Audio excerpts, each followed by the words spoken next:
तुम्ही तुमच्या वर्गात बसून पेपर लिहितायत आणि तेवढ्यात तुमचा मित्र उठून पुरवणी आणण्यासाठी जातो. ते पाहून तुमच्या मनात नक्कीच धडकी भरत असेल की बाबा हा अवघड पेपरला हा पुरवणी घेऊन येतो. परीक्षा केंद्राच्या बाहेर पडल्यावरती कोणी किती पुरवण्या जोडल्या याची चर्चा नक्की होते. तसेच पुरवण्या एकमेकांकडे देत कॉपी करण्याचे प्रकारही लपून राहिलेले नाहीत. पण आता या सर्वांना पायबंद बसणार आहे. सावित्रीबाई फुले पुणे विद्यापीठाने आगामी सत्र परीक्षेपासून पुरवण्या या हद्दपार करण्याचा निर्णय घेतला आहे. त्याऐवजी विद्यार्थ्यांना आता 24 किंवा 36 पानाची मोठी उत्तरपत्रिका पुरवण्यात येणार आहे. नेमकं काय घडतंय जाणून घेऊया या व्हिडिओच्या माध्यमातून. विद्यापीठातील परीक्षामधील गैरप्रकार रोखण्यासाठी राकेश अग्रवाल समिती स्थापन करण्यात आली होती. तिच्या शिफारशींच्या आधारे व्यवस्थापन परिषदेने आता पुरवण्यावरती बंदी घालण्याचा निर्णय घेतला आहे. यामुळे कागदाबरोबरच विद्यापीठाची आर्थिक बचतही होणार आहे. तर परीक्षेत मुख्य उत्तरपत्रिका संपल्यानंतर विद्यार्थी पुरवणीची मागणी करतात. मात्र बऱ्याचदा या उत्तरपत्रिकेची काही पाने वापरली जातात. तसेच प्रत्येक पुरवणीची छपाई वाहतूक सांभाळण्यासाठी लागणारे मनुष्यबळ आता यातून विद्यापीठांची मुक्तता होणार आहे. विद्यार्थ्यांना उत्तरे लिहिण्यास कोणती अडचण येणार नाही.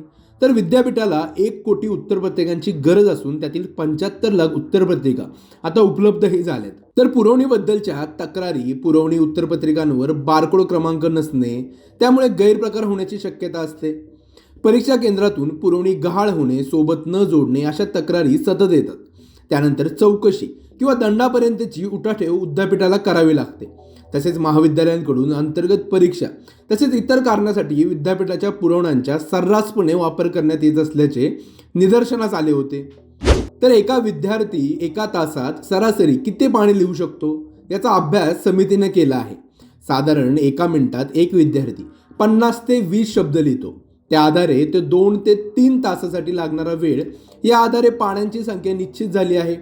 तसेच पुरवणीतील शिल्लक राहणाऱ्या पानांचाही अंदाज समितीकडे होता. पण पुरवणी बंद झाल्यामुळे विद्यापीठाला काय फायदा होणार? अतिरिक्त पुरवण्याची छपाई वाचणार.